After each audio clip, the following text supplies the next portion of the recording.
Nagkagulo ang fans. Nagkagulo ang mga fans ni Fiang Smith and Kai Montinola gawa ng pinagbintangan ng fans ni Fiang itong si Kai Montinola na pumiyok at piyok queen daw. Kaya mas maganda daw kay Kai ay pag-aralan muna ang kanyang mga kanta at huwag munang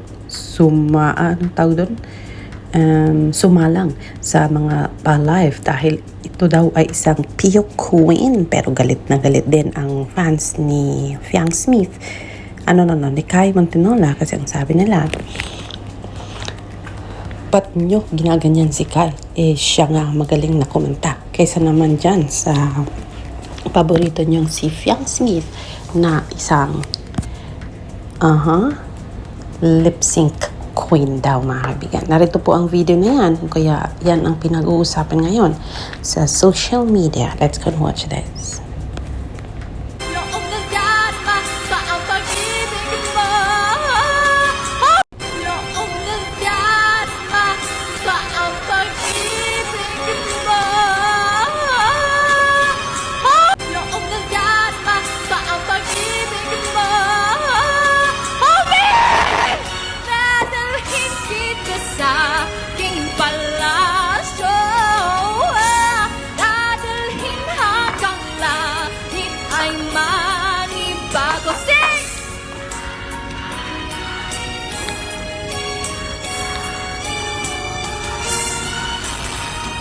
So yan po ang video na nagpapakita na talagang pumiyok itong si Kai Montinola sa kanyang pa-live performance sa Dubai, mga kaibigan.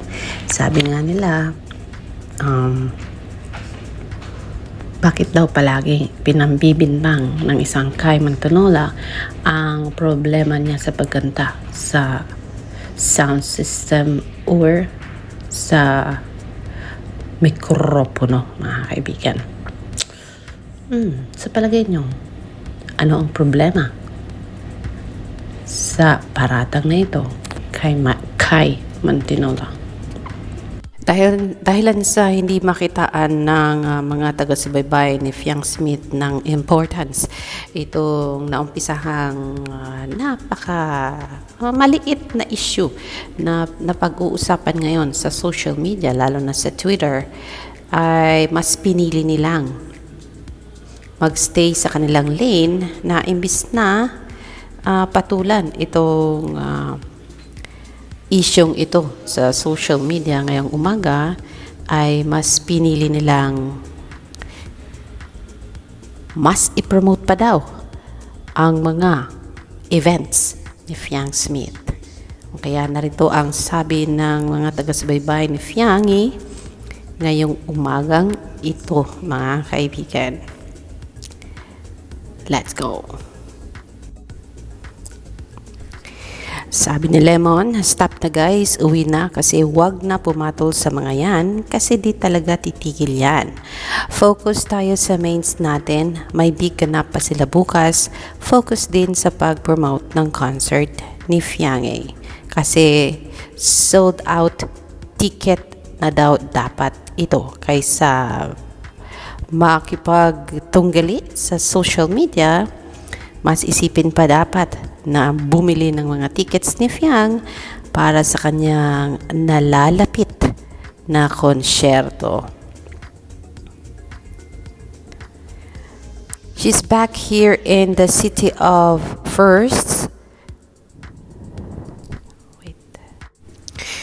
Samantala, ang mga taga-suporta ni Kai Montinola ay nagreklamo dahil sa kahit na sold out na daw ang mga tickets ni Kai para sa kanyang Kai's The Limit, para sa kanyang konsyerto, ay wala pa rin pa-update si Star Music and si Star Pop Philippines sa social media daw. Aba. Pero pag si Fiangi daw, nako, papunta pa nga lang si Fiangi sa international event niya para sa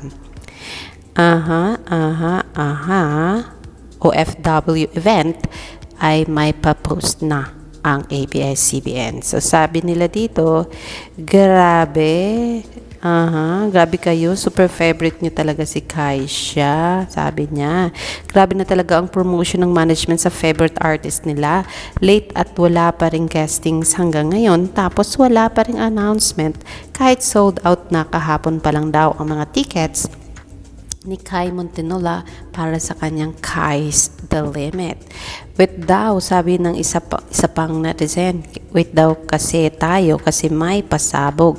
Excited tayo or excited na rin daw siya for Kaisha. Aba, huwag daw mag-alala kasi bukas daw po ang pasabog na gagawin ng management for Kai, mga kaibigan.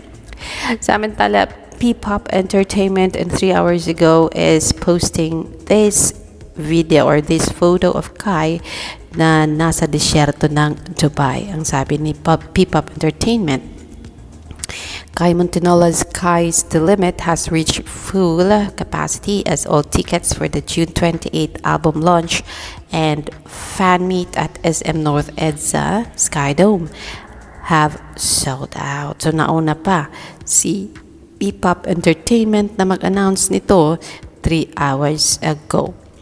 And so Jeff is saying, tingnan ang ilan sa mga litrato ng tambalan ni Kai Montinola at Charin Glorious o ang hashtag Kairen habang ini-enjoy nila ang kanilang pananatili sa Dubai kung saan nagtanghal sila para sa Kapamilya Kalayaan Caravan nitong June 1.